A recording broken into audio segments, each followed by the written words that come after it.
Governor साहब, आपको मेरा ख्याल में पख्तूनख्वा पहुंचना चाहिए। मैं चीफ मिनिस्टर सिंध साहब से रिक्वेस्ट करता हूं कि आप अपना जहाज़ गवर्नर साहब को दे दें ताकि गवर्नर साहब जो है वो पख्तूनख्वा पहुंच के आइन और कानून के मुताबिक अपना ज़िम्मेदारी ज़रूर पूरा करेगा और जो भी अदालत का हुक्म होगा उस पर अमल दरामद ज़रूर करेगा। बाकी आप सबका बहुत बहुत शुक्रिया। हम रज़ा रब्बानी साहब को इस कदम पे अपना किताब गज़ा के बच्चों को इस वक्त डेडिकेट करना जहां एक बच्चों का जेनोसाइड हो रहा है, हम उसका शुक्रिया अदा करते हैं।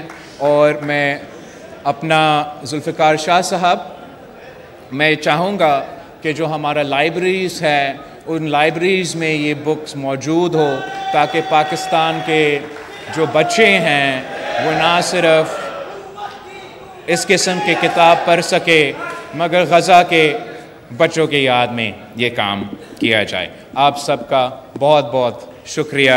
जिए भुट्टो, जिए पाकिस्तान। मुकाबला करना चाहिए, आपस में तकसीम नहीं होना चाहिए। हमें फ़ख्र करना चाहिए कि अगर कहीं अच्छा काम हो रहा है और पाकिस्तान की नाम रोशन हो रहा है तो उसका हम ज़रूर, मैं भी फ़ख्र करता हूँ, आप भी फ़ख्र करते हैं। और पाकिस्तान का जिस भी शहर से आप ताल्लुक़ रखते हो आपको इस बात का फ़ख्र होना चाहिए। मसलन मेरे सेहत के वज़ीर अज़र फैसल पेट्रो साहब आज मौजूद इस तकरीब में तो नहीं है, लेकिन पीछे वहाँ नदीम कमर साहब बैठा है जो आजकल रिटायर्ड है, लेकिन इससे पहले मेरा NICVD का इदारा को संभालता था। और आपका NICVD का इदारा जो 100% मुफ्त इलाज करवाता है वो भी दुनिया का सबसे ज़्यादा कार्डियक प्रोसीजर्स आपका NICVD करवाता है, वो भी बिल्कुल मुफ्त करवा देता है। तो ये मुकाबला किसी और शहर से नहीं दुनिया से होता है और उस मुकाबला में आप नंबर 1 हो। इसी शहर में आपके चीफ मिनिस्टर साहब ने ये JPMC में जो पेशेंट्स एड्स फाउंडेशन के साथ साइबर नाइफ फैसिलिटी हमने इंट्रोड्यूस करवाया। पाकिस्तान में तो ये पहली दफ़ा इंट्रोड्यूस करवाया गया था जिस मशीन से ये हम मुफ्त इलाज करवाते हैं कैंसर का। मगर दुनिया में ये महंगा तरीन प्रोसीजर अगर कहीं मुफ्त होता है तो सिर्फ आपका शहर कराची में होता है। तो ये भी पाकिस्तान की कामयाबी है। वैसे जैसे बेनज़ीर इनकम सपोर्ट प्रोग्राम है, बेनज़ीर इनकम सपोर्ट प्रोग्राम को आलमी सतह पे माना जाता है। जब मैं वज़ीर ख़ारिजा था तो मैं मुख्तलिफ़ ममालिक से मिलता था, कोई अफ्रीकन ममालिक से मिलता था, नीजर से, मिस्र से, मुख्तलिफ़ ऐसे ममालिक से। वो मुझे बताते थे कि हम आपका बेनज़ीर इनकम सपोर्ट प्रोग्राम को कॉपी कर रहे हैं। और ये ना सिर्फ इसलिए कि ये बेहतरीन तरीका है अपने गरीब तरीन तबके को, ख़वातीन का ख्याल रखना, मदद पहुंचाना। बड़े बड़े लोगों के लिए ये रकम तो कुछ नहीं होती हैं, लेकिन हमारे गरीब आवाम के लिए ये ज़िंदगी तब्दील कर दी है।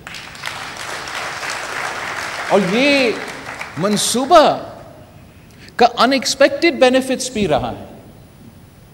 अनएक्सपेक्टेड बेनिफिट ये रहा है कि पाकिस्तान की वफाक के पास ये वाहिद तरीका है कि ट्रांसपेरेंटली, एफिशिएंटली किसी भी बहरान में वो फौरी तौर पे मुल्क के सबसे गरीब तरीन लोगों को इमदाद पहुंचा सकते हैं। दुनिया के बड़े बड़े ममालिक के पास ऐसे फैसिलिटी नहीं है जो आपके पास है। एक इंस्टीट्यूशन एक बना हुआ है जो आपने कोविड के दौरान में पूरे दुनिया हैरान हो। चले उन ज़मानों में खान साहब वज़ीर आज़म था, उसका सोच कुछ ऐसे था कि उसने बेनिफिट इनकम सपोर्ट प्रोग्राम के नाम चेंज करने की कोशिश की और एहसास का नाम रख दी, नाम जो भी, तस्वीर जिसका भी, लेकिन उसने भी इस इदारा को कोविड के दौरान इस्तेमाल किया इमदाद पहुंचाने के लिए। और मैं भी जब इस मुल्क का वज़ीर ख़ारजा था और शरी रहमान साहिबा मौजूद है, हमारा मौसमी तब्दीली की वज़ीर शरी रहमान साहिबा थी, तो पाकिस्तान की तारीख में सबसे बड़ा सैलाब आया जो 2/3 सरजमीन इस सूबा का था वो पानी के नीचे था। हमारा हमसाया सूबा बलोचिस्तान भी डूबा हुआ था। साथ जो जनूबी पंजाब के कुछ इलाके हैं वहाँ भी नुकसान हुआ था और शहबाज शरीफ साहब ने देर नहीं की। उन्होंने फौरी तौर पे बेनज़ीर इनकम सपोर्ट प्रोग्राम को एक दफ़ा नहीं मल्टीपल टाइम्स इस्तेमाल किया मदद पहुंचाने के लिए।